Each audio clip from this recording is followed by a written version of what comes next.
तुम्हारे अंदर भय लग रहा है मृत्यु का, नाना प्रकार के विकारों का। बोले बिना काजर के मुंह अपना काला क्यों? तुम्हें समझ में नहीं आ रहा? अनंत ब्रह्मांडों की सामर्थ्य वाले प्रभु, कर तुम जो हो सकता है, अकर तुम जो नहीं हो सकता है, अन्यथा कर तुम जो बिल्कुल हो ही नहीं सकता है वो भी हो जाएगा। हमारे प्रभु कैसे सामर्थ्यशाली! कर तुम जो हो सकता है तो हो ही जाएगा, जो हो नहीं सकता वो भी हो जाएगा, जो बिल्कुल हो ही नहीं सकता, असंभव, वो भी हो जाएगा। कर तुम अकर तुम अन्यथा कर तुम सर्व समर्था सा ईश्वरा सा हरि। हरि का शरणागत होकर के आप डर नहीं, निर्भय हो जाओ। मनुष्य दो प्रकार के कर्म करता ही रहता है। बहुत बड़ा पापी हो तो भी उसमें कुछ पुण्य कर्म होते हैं। कोई ऐसा इस सृष्टि में नहीं कि जो एकदम गुण हो ही ना, ऐसा नहीं है। गुण अवगुण पाप पुण्य ये मिश्रित शरीर बना हुआ है।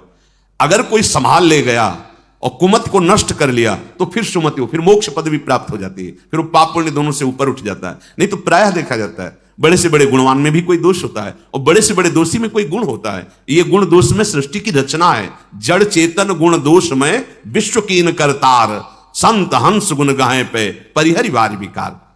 तो महाराज एस्मिन धर्मान ना चरंती ही केचित तथा धर्मान केचिदिहा चरंती धर्म पापेन प्रतिहन्यते श्री दुताहो धर्म प्रतिहंति पापम।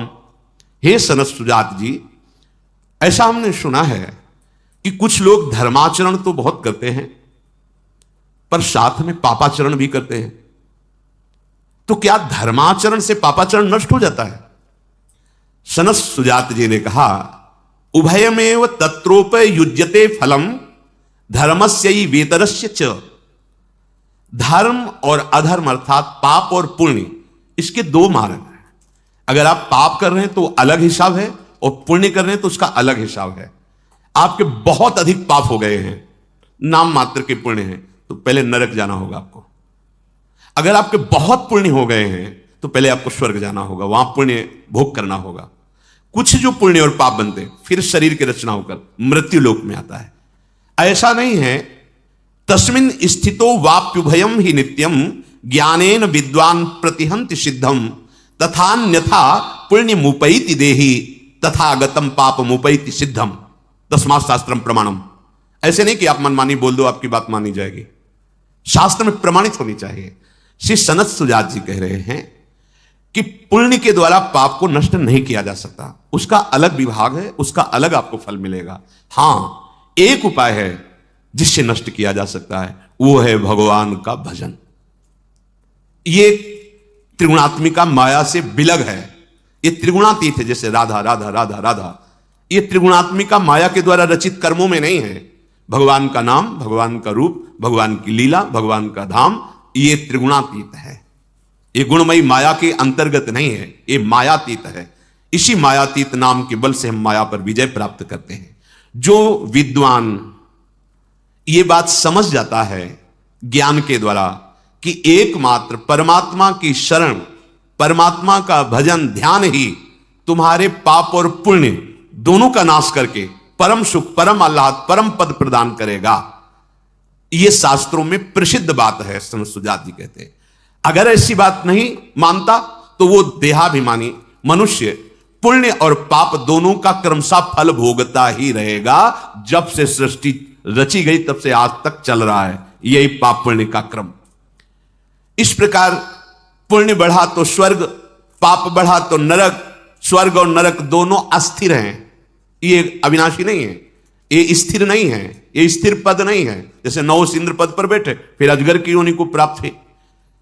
अब जब वहां पुण्य और पापों का विशेष भोग हो जाता है, कुछ बचा तो फिर उसे जन्म होता है, फिर वो कर्मानुसार, संस्कार अनुसार फिर पाप पुण्य एकत्रित करता है, फिर वो लोकों में भोग। यही पुनरपि जननम पुनरपि मरणम।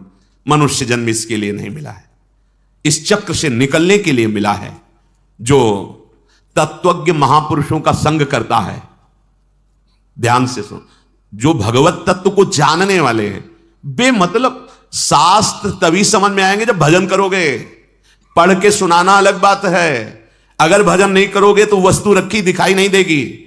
शब्द कुछ और है और उसका भाव कुछ और है, रहस्य कुछ और है। वो बात तभी समझ में आएगी जब भजन हो रहा है। भजन और सत्य धर्म के बिना आप हमारे शास्त्रों के आंतरिक भाव को नहीं समझ सकते। ऐसे शब्द सुनने को मिलते हैं जिनका कोई अस्तित्व नहीं है, व्यर्थ का बकवास, व्यर्थ का बकवास। सामने ग्रंथ रखा है, कहीं भी उसमें नहीं है ऐसे वाक्य नहीं। तस्मात् शास्त्रम प्रमाणम, आप जो भी बात बोले शास्त्र प्रमाणित तभी कहा गया है। बोलने का अधिकार तभी पहले सुना हो, किसी महापुरुष के पास बैठ करके कई बार जिस शास्त्र को सुना हो, खूब अच्छे से उसमें रचा पचा हो और अपने आचरणों में उतारा हो और उस बात का अनुभव किया हो, फिर बोलो।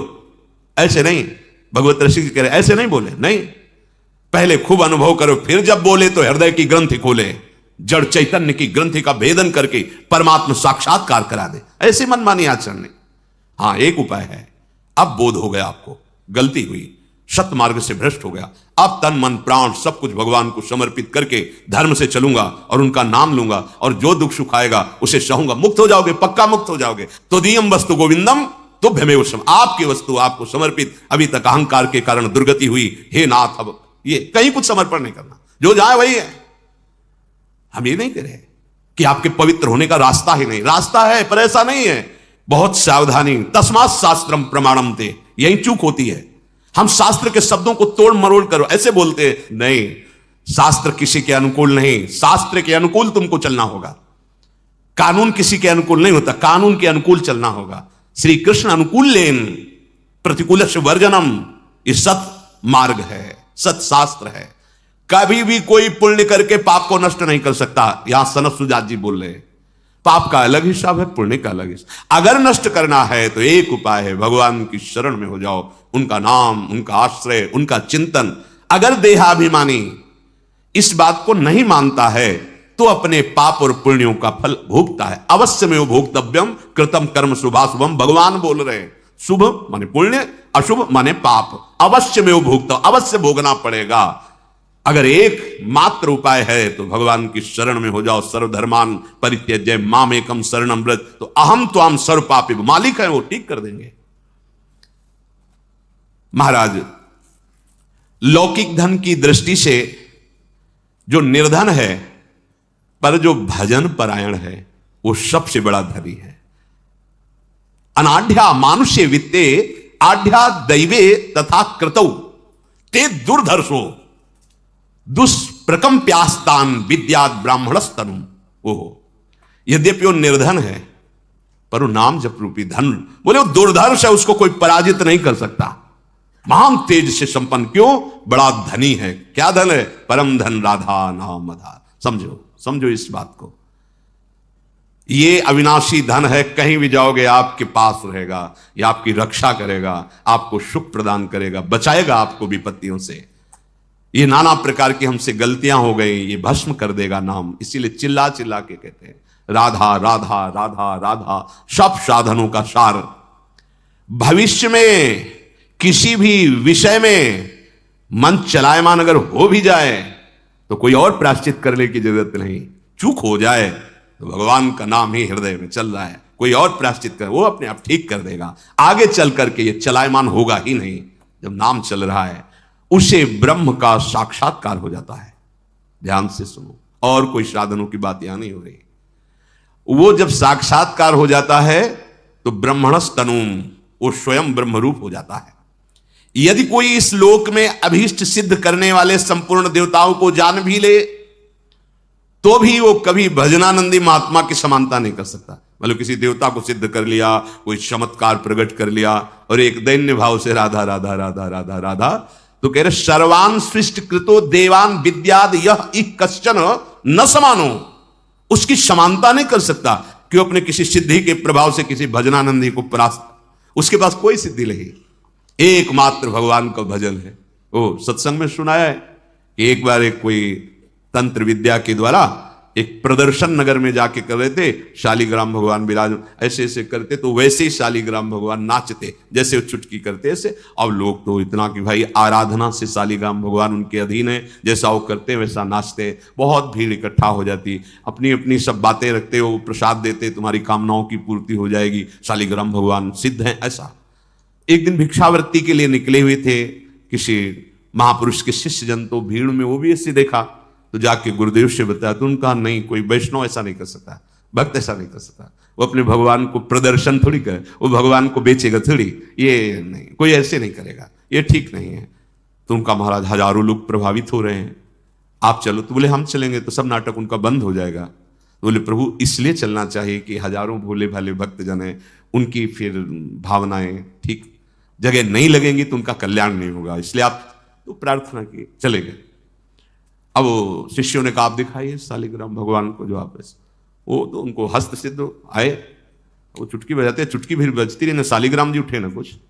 और शिष्य, अब गुरु जी नहीं, वो केवल खड़े हैं। शिष्य कह रहे और कुछ आपके पास तंत्र हो, और कोई जादू तमाशा दिखाओ। वो बार बार गुरु जी की तरफ बोले ये व्यक्ति आ गया इसीलिए है इसमें कुछ ऐसा। तो सब वहां के नगर के लोगों ने कहा तो महाभागवत है, हमारे गांव के पास कुटिया में रहते, तो बड़े भजनानंदी संत हैं। तो अंदर उससे बहुत गुस्सा हुई, बोले आप लोग चले जाइए। तब वो बोले भैया जिनको आप नचाकर चंद रुपए प्राप्त कर रहे हो, यदि इनकी आराधना कर लो तो परम पद मिल जाए। अगर इनका चरणामृत उतार कर पान करो, नाम जप करो, इनको श्रृंगार करो, आरती करो, तो तुम्हें भगवत प्राप्ति हो जाए, लक्ष्मीपति मिल जाए। ये चंद रुपए के लिए क्यों नाटक करते हो? अब तो बड़ा उपहास हो गया उसका। अब वो अपनी कुटिया को गए और उसने तत्काल तंत्र का प्रयोग किया, मारण कहते, मारण तंत्र। मूठ एक खपर जैसी ज्वाला प्रकट की और वो निश्चित जैसे रक्त प्रवाह गुदा द्वार से हो जाना, उल्टियां होना, और जितना समय दिया गया है मंत्र में उतने समय तक जीवित रहेगा। अगर वो सिद्ध है मारण तो निश्चित मर जाएगा। प्रभाव होता है, मंत्रों का अलग अलग प्रभाव होता है। और समझ गए थे कुछ करेगा, क्योंकि उसका स्वरूप देखा था तो रोष में आ गया था। तो कुटिया में बैठे थे, बस बैठकर भगवान नाम इसमें सामने देखा, हो ज्वालामयी कृत्य आ रही है। शिष्य लोग का नहीं, शांत रहो, सब कुटिया के अंदर हो जाओ। जो आई तो दरवाजे में खड़ी हुई, तो उनका कोई भी मंत्र हो या मंत्र अधिष्ठात देवता हो, मेरी दृष्टि में तो सब भगवान है, आप जानते हो, मंत्र से प्रेरित करके भेजा है, पर क्या ये उचित है जो आप? वो तुरंत वापस हो गई कृत्या, और उसी के वो रक्त प्रवाह सब शुरू हो गया। और वो चिल्लाए कि किसी तरह उन महात्मा से कह दो मुझे क्षमा कर दे। सूचना गांव के लोग दिए गए, नाम कीर्तन किया, सब शांत हो गए, कोई मंत्र तंत्र नहीं, नाम कीर्तन किया, सब उनका भैया अब समझ जाओ, अब ये सब नाटक बंद कर दो, भजन प्रभाव बहुत। वो शिष्य बन गए, नाम जप करने लगे। यहां कह रहे हैं सनत सुजात जी, कह रहे हैं यदि कोई इस लोक में अभीष्ट सिद्धि प्राप्त करने के लिए किसी देवता को मंत्र से अधीन भी कर ले तो वो उस भजनानंदी के समान नहीं हो सकता। कोई सिद्धि नहीं, एकदम सहज घूम रहे हैं, लेकिन भगवान उनके अधीन है। कोई भी ऐसा लसक, ये अपने जैसे ब्रज वृंदावन के एक से एक महान सिद्ध पुरुष हुए, ऐसे वाले थोड़ी हुए कि कुछ ऐसा नहीं, सीधे दैन्य से हम तो आपकी कृपा से ऐसे आपको बोलते मिले लगे, क्या चमत्कार है। चमत्कार प्रभु उनके साथ खेलते हैं। बड़े दुर्धर्ष होते हैं भजनानंदी जन, वो अन्य अभीष्ट की नहीं, वो केवल भगवत प्राप्ति के लिए जा करते हैं। इसलिए यम प्रयत्मानम तु मानयंती सामान्यतः न मान्यमानो मन्येत न मान्यामभिसंज्वरेत। दूसरे लोग सम्मान दें तो कभी भूलो मत। अगर कोई सम्माननीय पुरुष आ जाता है तो भूलो मत, उसको सम्मान दो। स्वयं अमानी रहो, दूसरों को, जब तुम्हारा सम्मान हो तो तुम भूलो मत, और जब दूसरा कोई सम्माननीय पुरुष आ जाए तो भूलो मत, उसको खूब सम्मान प्रदान करो। अमानिना मान देना, कीर्तनिया सदा हरि, सबहि मानप्रद आप अमानी। जो अन्य जनों के द्वारा आदर पाकर, सम्मान पाकर गर्व नहीं करता, वही इस ब्रह्म ज्ञानमयी ब्रह्म विद्या को प्राप्त करता है, जो आत्मविद्या है, जिससे सारे पाप पुण्य नष्ट हो जाते, मुक्त हो जाता है। धृतराष्ट्र जी महाराज बोले कि भगवान मुझे बहुत सुख मिल रहा है आपकी वाणी से। हमारे हृदय में एक प्रश्न आ रहा है कि ऋचो यजुंसि यो वेद सामवेदम च वेदयः पापानि कुर्वन् पापेन लिप्यते किम न लिप्यते। जैसे किसी को ऋग्वेद, यजुर्वेद, सामवेद, अथर्ववेद सब कंठस्थ है, वो सब जानता है, पर वो पाप कर्म करता है, तो क्या कोई पाप कर्म उसको लिप्त नहीं होगा? क्योंकि वेदों का ज्ञाता है, चारों वेद कंठस्थ किए, तो उसके प्रभाव से वो पाप कर्म उसे दंड नहीं देगा। सनत सुजात जी ने कहा नैनम समान निचो वापी न यजून से विचक्षणम त्रायन्ते कर्मणः पापान नते मिथ्या ब्रवीम्यहम्। राजन तुम ध्यान से सुनो, जिसको ऋग्वेद, सामवेद, यजुर्वेद आदि सब कंठस्थ है, पर पाप कर्म करता है तो कोई भी वेद उसकी रक्षा नहीं कर सकता, उसको उसका दंड भोगना पड़ेगा। नैनम समानृचो वापी, वो रक्षा नहीं कर पाए। आपको ये बात में गर्व हो कि हमें कंठस्थ है सब और मनमानी आचरण करें, भोगना पड़ेगा आपको दंड। कपट पूर्वक धर्म का आचरण जो करता है, वेद आदि कंठस्थ करके वेद आज्ञा का पालन नहीं करता है, उसका कभी उद्धार नहीं हो सकता। जैसे पंख निकल आने पर पक्षी अपना घोंसला छोड़ देता है, ऐसे पापाचरण करने वाले को वेद छोड़ देता है। वेद कंठस्थ हैं, आचरण वेद सिद्धांत के अनुसार हो, तब वेद तुम्हारा कल्याण कर देगा। अब पूरी गीता कंठस्थ है और हर आचरण गीता के विरुद्ध करो तो तुम्हारा कल्याण थोड़ी हो जाएगा। कल्याण तो तभी होगा जब भगवान जो आदेश कर रहे ऐसे चलो ऐसे चलो वैसे चलोगे तब। जैसे एक संत बड़े कृपालु थे, पक्षियों को एक बहेलिया जाल में फंसाकर ले जाता था, मार देता था, बहुत दया लगी। वो हर विद्या को जानते थे, तो पक्षी की भाषा में पक्षियों को कहा, सुनो सब बैठो, हमारी बात सुनो। बहेलिया आएगा, दाना डालेगा, जाल बिछाएगा, बैठना नहीं, चुगना नहीं, फंसना नहीं, सबको बता दो सब।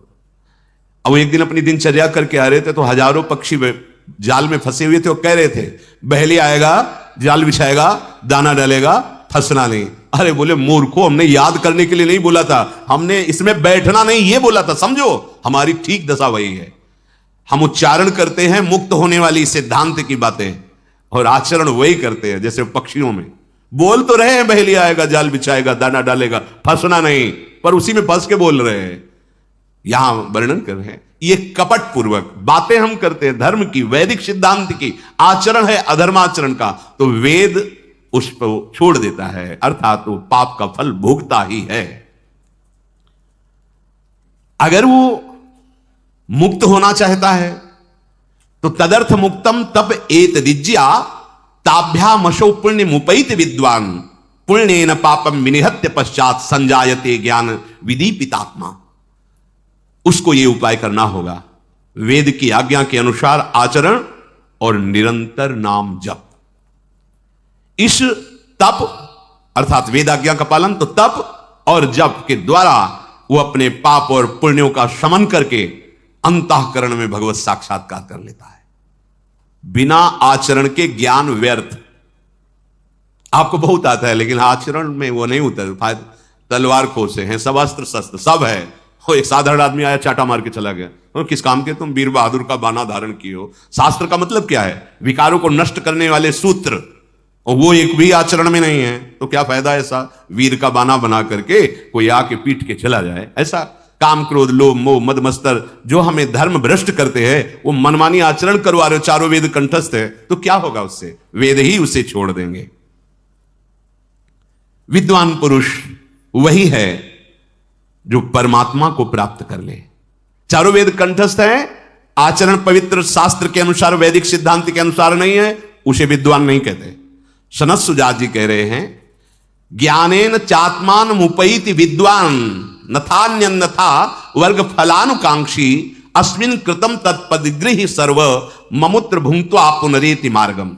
विद्वान पुरुष वही है जो वैदिक सिद्धांत शास्त्र ज्ञान के अनुसार परमात्मा को प्राप्त कर ले, किंतु इसके विपरीत जो भोगाभिलाषी है, धर्म अर्थ काम रूप त्रिवर्ग की इच्छा रखता है, तो वो लोकांतरों में अपने किए हुए कर्मों के परिणाम रूप भटकता रहता है। वेद उसकी रक्षा नहीं करते। जहां भोग समाप्त हुआ फिर मृत्यु लोक में उसका जन्म होता है। इसलिए इस मृत्यु लोक में तपस्या के द्वारा, भोग त्याग के द्वारा, निष्काम भाव से भगवत उपासना करते हुए तत्व ज्ञान रूपी फल प्राप्त जो करता है, तो वही समृद्ध है, वही पूर्ण है, वही वेदों का फल प्राप्त कर लिया है। जो अपने मुख से अपनी बहुत बड़ाई करता है, थोड़े थोड़े भोगों के लिए लोलुप है, बड़ी विचित्र दशा देखी गई। बहुत अगर भजन में मन नहीं है तो बातें चाहे जितनी बड़ी बड़ी कर लो, आपके शब्द, आपके आचरण आपकी पोल खोल देंगे। कुछ मिनट संग के बाद उसकी स्थिति का पता चल जाता है कि इसकी स्थिति कहां है। अगर आप भजन करते हैं वो अपने आप स्थिति झलकती है। जो अपनी बहुत बड़ाई करने वाला है, आत्म प्रशंसा, भजन नहीं है, बिल्कुल भजन नहीं है, नाटक है। नहीं, भजनानंदी बड़े बड़े महापुरुष जब कभी बोले हैं तो उनकी वाणी में दैन्यता रही है। जहां कहीं कितने बड़े महापुरुष, सबकी वाणी में देखो, सब अपने को अपनी बात जब कहते हैं, गोस्वामी जी कह रहे जो मैं अपने अवगुण का हूं, बाढ़ ही कथा पार नहीं लाऊं। गोस्वामी हरिवंश महाप्रभु, क्वा हम तुच्छा परम मधमा प्राण हो गर्ह कर्मा, बड़े बड़े महापुरुष दैन्य रस से युक्त। जब अपनी आत्म प्रशंसा बड़ाई की जाए, भजन नहीं, लोलुपता, अपनी तरफ से लोलुपता मतलब भजन बल नहीं, भजन नहीं है। तनिक सा अपमान हुआ कि क्रोध से आग बबूला हो गए, ये बड़े दोष हैं जो भजन नहीं होने देते। बहुत बड़े महापुरुष है सनत सुजात जी। विकत्थनः स्पृहालुर मनस्वी बिभ्रत कोपम चपलो अरक्षणस्य एतान पापा शरणरा पाप धर्मान प्रकुर्वते नो त्रसंत सुदुर्गे। अगर ऐसे आचरण रहेंगे तो पाप बनेगा, भजन नहीं बनेगा। क्या?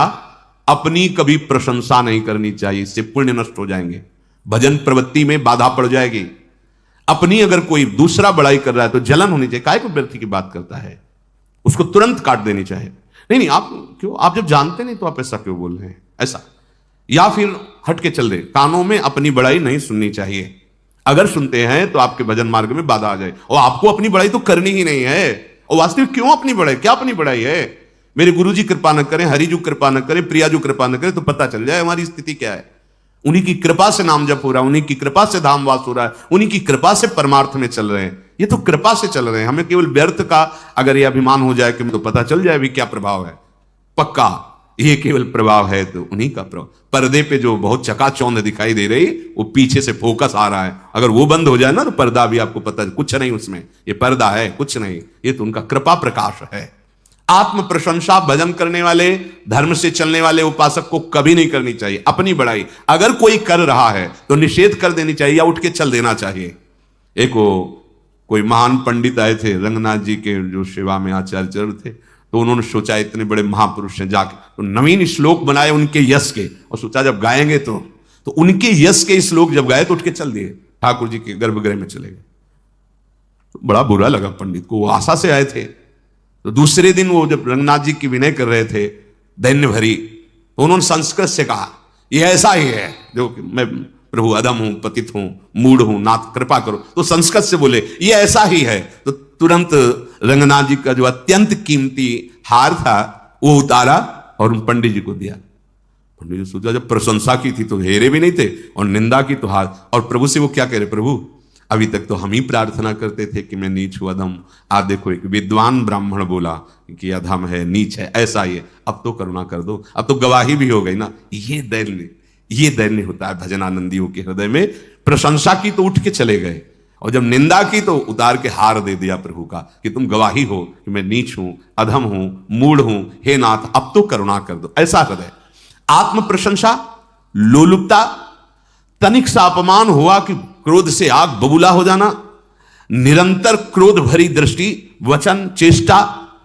अगर कोई आश्रित है तो उसको न देकर अच्छे अच्छे पदार्थ स्वयं पाना, अच्छे अच्छे उपभोग करना, आश्रित जनों के प्रति ध्यान न देना, ये जिसके अंदर दोष होते हैं वो पापाचरण में फंस जाता है, भजन नहीं होता है। इसलिए उपासक इन दोषों से बचकर एकमात्र परम मंगल का उपाय जो आपको पाप पुण्य रूपी दलदल से बचा लेगा वो भगवान नाम, भगवद आश्रय। जैसे भी बने चूकना नहीं, नाम रूपी कमाई लेके ही यहां से जाना है, वही साथ चलेगा। जितना कुछ सब कुछ है, वाहवाहिक में नहीं फंसना। जा आज तुम्हें जय हो वाह, कल दूसरी गली में खड़े होंगे वाह जय, फिर तो तुम्हारा डिप्रेशन हो जाएगा कि हमें प्रणाम करते थे वाह। ये ऐसे हैं जिसे स्वीकार किया फिर कभी छोड़ा नहीं। इन्हीं का आश्रय, इन्हीं का भरोसा, इन्हीं का निरंतर स्मरण। श्री राधा वल्लभ लाल।